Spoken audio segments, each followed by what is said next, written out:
Fala galera, mais um conteúdo aqui exclusivo para o YouTube e hoje nós vamos falar sobre insuficiência cardíaca agudamente descompensada. Então, bora!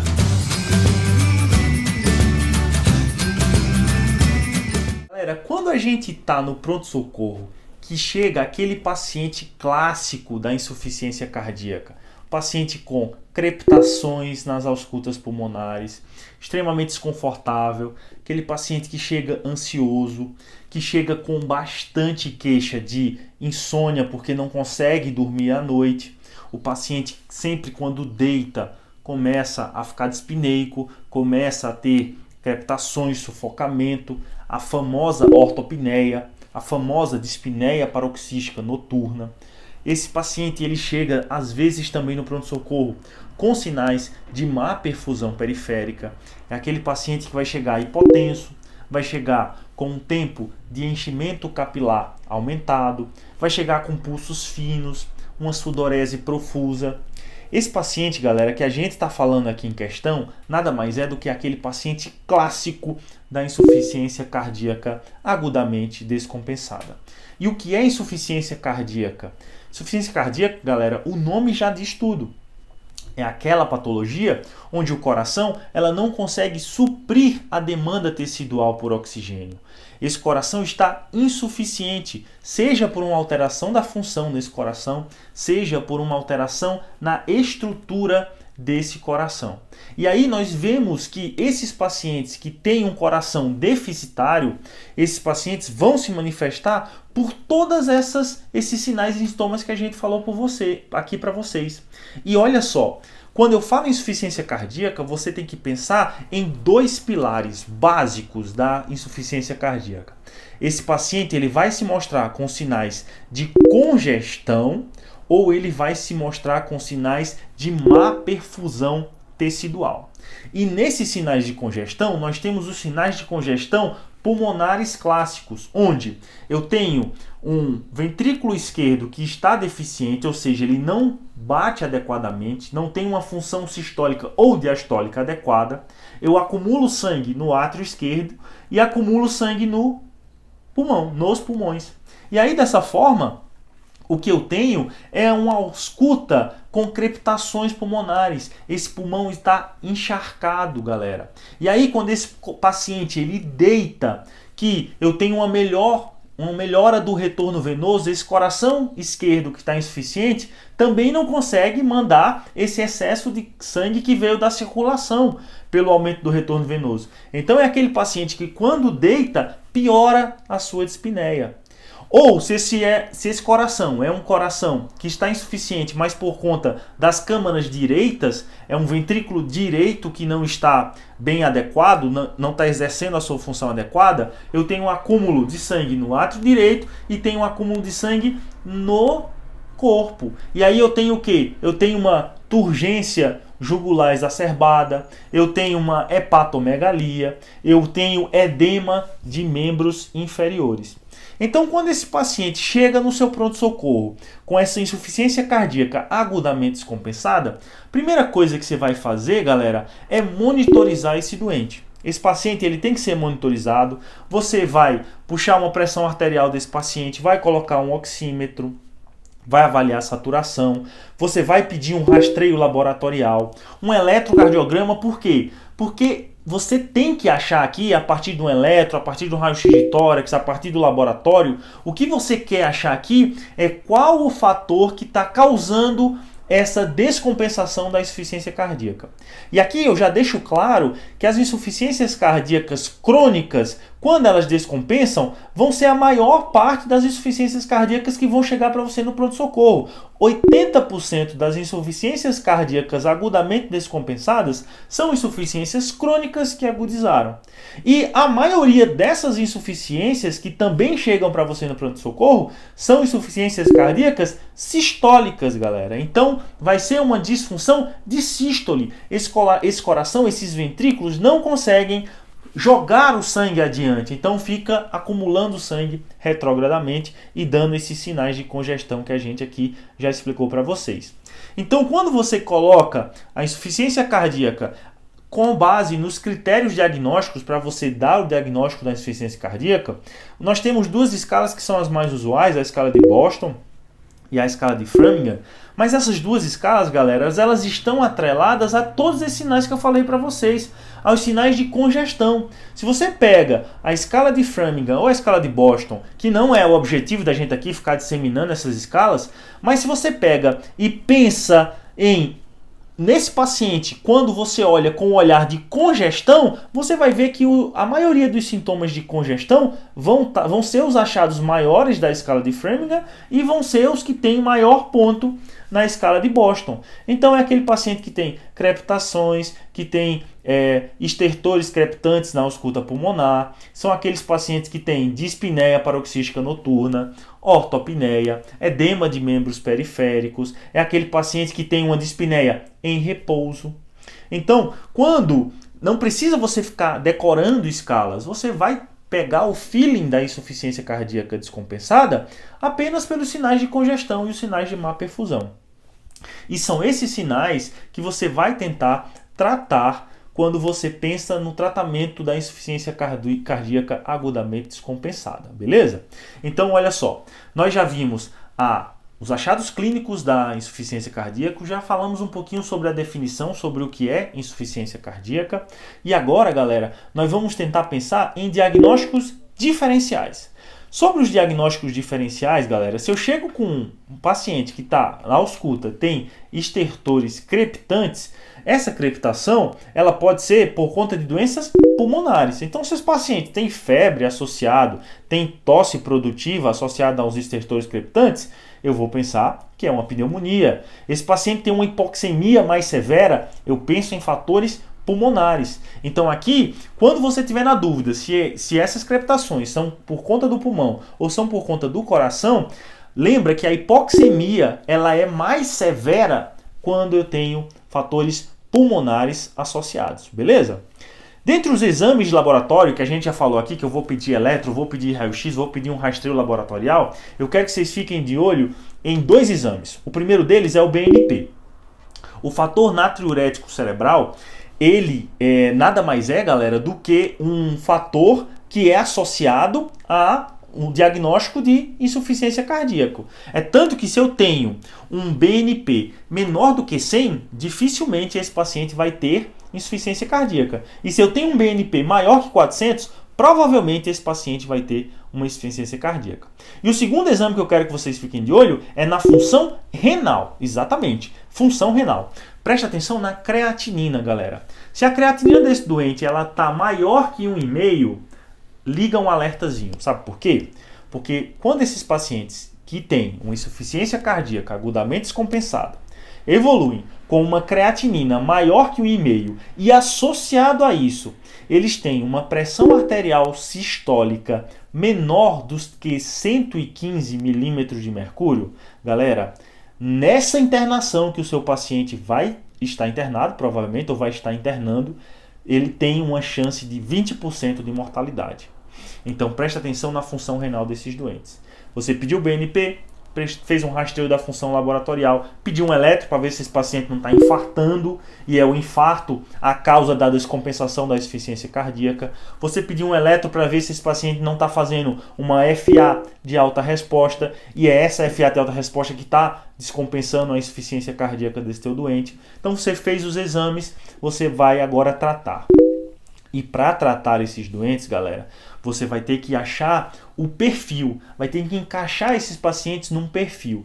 E aqui o perfil, galera, ele vai se dividir, você vai ter que colocar aqui em duas posições diferentes os pacientes com relação à congestão e os pacientes com relação à perfusão periférica. Então vamos lá, presta atenção. Com relação à congestão, esses pacientes eles podem ser úmidos ou secos. Se esse paciente está crepitando, se tem edema de membro inferior, galera, esse paciente está úmido, está congesto. Se esse paciente não tem sinais de crepitação pulmonar, se não tem edema de membros inferiores, esse paciente ele está seco, beleza? Com relação à perfusão periférica, Se esse paciente tem sinais de má perfusão periférica, esse paciente está frio. Ou seja, tem um tempo de enchimento capilar aumentado, tem pulsos finos, sudorese fria, hipotensão. Se esse paciente tem hipotensão, galera, provavelmente ele pode estar caminhando até para um choque cardiogênico. Mas calma, para você definir o perfil dele, se ele vai ser um perfil frio, ele tem que ter má perfusão sistêmica. Se esse paciente não tem má perfusão sistêmica, esse paciente é um paciente quente, beleza? Então você vai juntar assim, ó, quente e frio de um lado da perfusão tecidual. Você vai juntar úmido e seco de outro lado, o lado da congestão pulmonar, beleza? Congestão sistêmica, melhor dizendo. Então você juntando embaralhando essas quatro classes, embaralhando esses quatro classificações, você vai juntar nos perfis. E aí você vai ter o perfil A, o perfil B, o perfil C e o perfil L. Beleza? Vamos lá, vamos começar. Vamos começar pelo perfil A. O perfil A, posso dizer que é o perfil melhor de todos. É aquele paciente que está bem perfundido e que não tem sinais de congestão. Então vamos lá. Se ele está bem perfundido e não tem sinais de congestão, bem perfundido está quente. Sem sinais de congestão, está seco. Então é aquele melhor paciente de insuficiência cardíaca descompensada. É aquele paciente no qual você, provavelmente o fator descompensador desse paciente aqui é uma arritmia. É aquele paciente que fez, por exemplo, uma fibrilação atrial de alta resposta e descompensou a insuficiência cardíaca dele, mas não tem sinais de má perfusão tecidual e não tem sinais de congestão sistêmica. E aqui o que é que você vai tratar? Como é que eu trato um perfil A? Você vai tratar a causa dessa descompensação, ou seja, você vai tratar essa FA de alta resposta. E aqui, para tratar essa FA de alta resposta, o que você vai tratar aqui é digoxina. Você vai usar digoxina EV. E aí, por que digoxina EV? A digoxina, ela tem uma atuação lá no nó atrioventricular que ela retarda o impulso elétrico no nó atrioventricular. E esse retardo do impulso elétrico no nó atrioventricular diminui a resposta ventricular à fibrilação atrial. E só isso já melhora a função cardíaca do teu doente. Beleza? Vamos para o perfil B. O perfil B é aquele paciente que está agora congesto, mas tem uma perfusão, beleza. Então, se ele está congesto, ele é úmido, mas ele está quente, ou seja, ele tem uma perfusão tecidual bacana. Então aqui, galera, o que eu tenho que ter em mente aqui, quando eu falo no perfil B, nada mais é do que se o paciente ele está úmido, não tenho que pensar. Eu tenho que tratar congestão. E para tratar congestão, nada melhor do que os diuréticos de alça. Aqui o tratamento base é furosemida, beleza? Aqui eu vou usar a furosemida.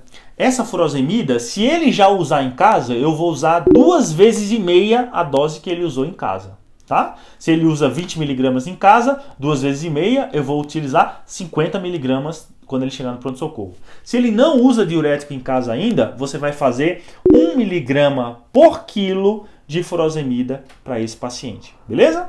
Perfil B é esse aí. Perfil C, pior dos mundos. O perfil C é aquele paciente que está frio e úmido. Ele está mal perfundido e ele está congesto. Aqui é difícil de tatear esse paciente, galera. Por quê? Olha só, ele está congesto, ele precisa de diurético.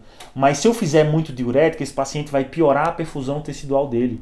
Porque ele vai começar a ficar mais hipotenso. Então aqui, ó, é uma balança. Eu tenho que fazer diuréticos de forma adequada, de forma tateada. Vou tateando devagarzinho, vou enxugando esse pulmão desse paciente. Ou enxugando a circulação sistêmica desse paciente. E na outra mão eu já vou tentando melhorar a perfusão tecidual. E aí essa melhora da perfusão tecidual aqui, o que é que eu posso fazer, galera? Na melhora da perfusão tecidual, eu vou começar a usar drogas vasoativas. Se esse paciente está muito hipotenso, se a pressão arterial sistólica dele está menor que 75, eu vou tender a usar noradrenalina, tá bom? Se a pressão arterial dele ele não tá tão hipotenso assim, mas tem sinais de má perfusão tecidual, aqui você pode fazer uso da dobutamina, tá bom? A dobutamina, como nós já sabemos, é um inotrópico positivo, vai melhorar a força contrátil desse coração. Só tem um detalhe, galera. A dobutamina ela é a mais utilizada, mas ela não mostrou redução de mortalidade desses pacientes, beleza? Então, não mostrou redução de mortalidade e, além disso, ele pode gerar taquiarritmias. Então, cuidado. Se esse paciente está muito hipotenso, noradrenalina. Não está tão hipotenso assim, dobutamina. Mas associa também o tratamento da congestão, já que ele é um frio e úmido. E no perfil L, que é o último perfil, aqui esse paciente está seco, mas está frio. Ou seja, ele não tem congestão, mas está mal perfundido. E aqui o que pode acontecer? Aquele paciente que tomou muito diurético em casa e ele está seco, porque espoliou demais, por conta do abuso do diurético que ele fez em casa, e aí como ele espoliou demais o seu organismo, está com um baixo débito, ele está mal perfundido, ele está frio, mas está seco. E aqui, para melhorar a perfusão, se ele está seco demais, vou fazer volume. Provavelmente esse paciente está hipovolêmico. Mas como é que eu faço volume num paciente com insuficiência cardíaca? Volumes em baixas alíquotas. Eu vou fazendo um pouquinho, vou fazendo 250 ml. Não, nem a pau você vai fazer 500 de uma vez de soro para esse paciente. Jamais. Você faz 250 ml e avalia a resposta, faz uma ausculta pulmonar, vê se o paciente não encharcou. Então vai devagarzinho. Por quê? Porque o coração dele é insuficiente.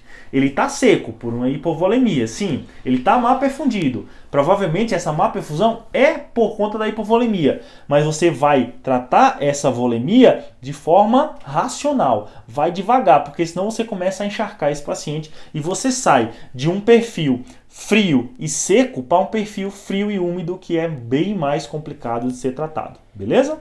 Então, você fez o tratamento das insuficiências cardíacas agudamente descompensadas, você encaixou o paciente nesses perfis e é isso, galera. Você já tratou adequadamente esses pacientes. Se a gente fizesse um resumão aqui básico, diurético de alça eu sempre vou utilizar, nos pacientes congestos sempre vou utilizar. Se o paciente vai com má perfusão tecidual, vou usar a mão das drogas vasoativas, e aqui dobutamina e noradrenalina, beleza? E uma droga que eu não falei, mas que também é um dos pilares do tratamento da congestão pulmonar, galera, são os vasodilatadores. E aqui eu chamo a atenção para nitroglicerina, o tridil.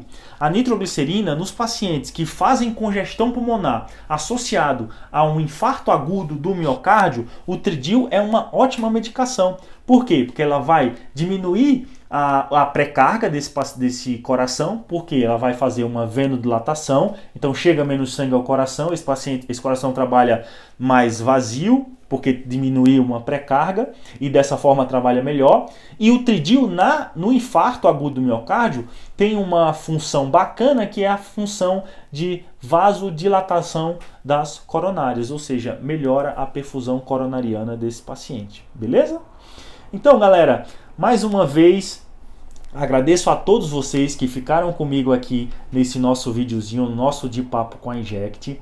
Não esquece de se inscrever no nosso canal do YouTube, é muito importante a sua inscrição, ativar o sininho das notificações para que todo o conteúdo exclusivo do YouTube chegue aí para você, tá bom? E se você gostou desse vídeo, deixa o seu gostei e até o próximo de papo com a Inject. Valeu, valeu, valeu!